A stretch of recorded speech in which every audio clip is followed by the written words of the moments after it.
Well, there aren't too many companies out there who can bring together a huge cast of characters like Warner Brothers.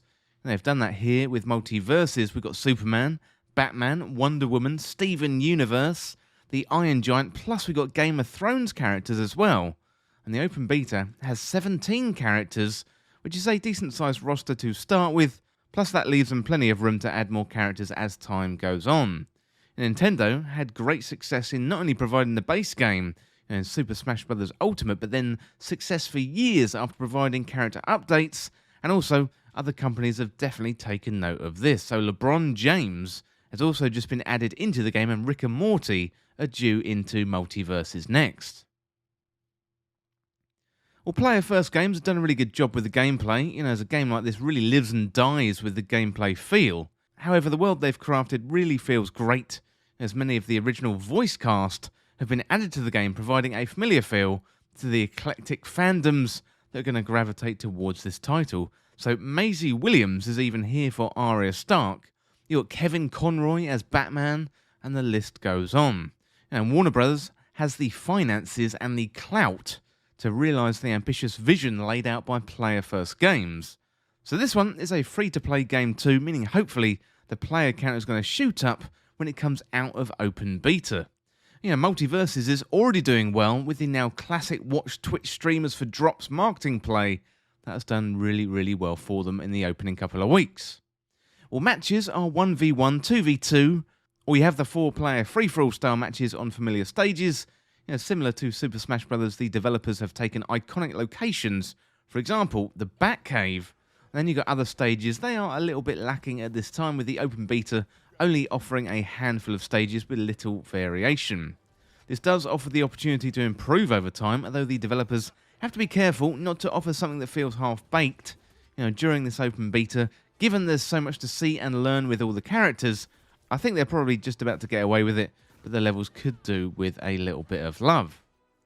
As for the gameplay, it's right out of Smash Bros. Playbook. You've got to fight your opponents to increase the amount of damage on them to make it easier to knock them off the main stage. Each character has a couple of attacks to work with, and these attack buttons combined with directional pushes offer variations in attacks. So standing still and hitting the attack button will be one variation, whereas holding up, down, left or right will offer a different attack. And while it's pretty much the same as Smash Brothers, it is a system that works, plus it's a system that's being incorporated into the new Street Fighter game when that comes out next year, so it makes for an accessible entry into the fighting genre. So you can get deep into the complexity of the characters, but also to get up and running and into the action is quick and easy with few barriers. Well, the controls feel good and tight, albeit a little bit slower than Smash Bros. Ultimate. Characters have jumps and double jumps and dashes to quickly move out of the way, and wall jumps replace the ability to mantle on the edge, and that does take some getting used to, but the wall jumps are a nice addition and reminded me of playing as Chun-Li in Street Fighter 2 back on the SNES.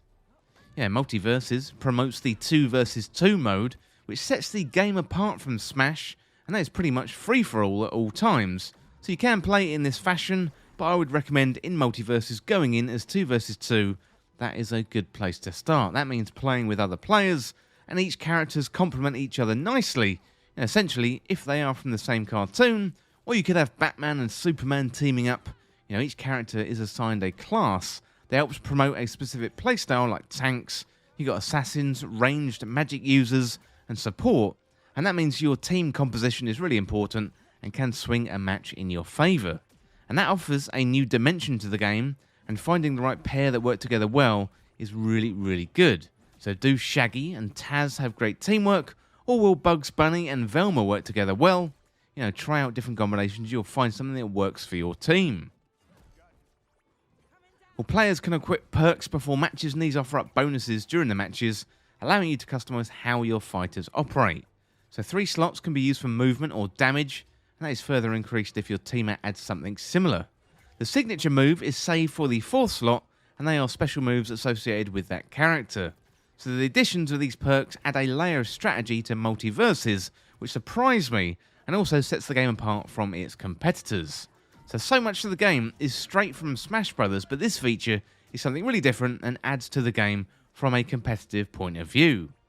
So you've got loads of characters and collectibles to unlock, And Multiversus isn't very obtuse when it comes to its microtransactions and monetization.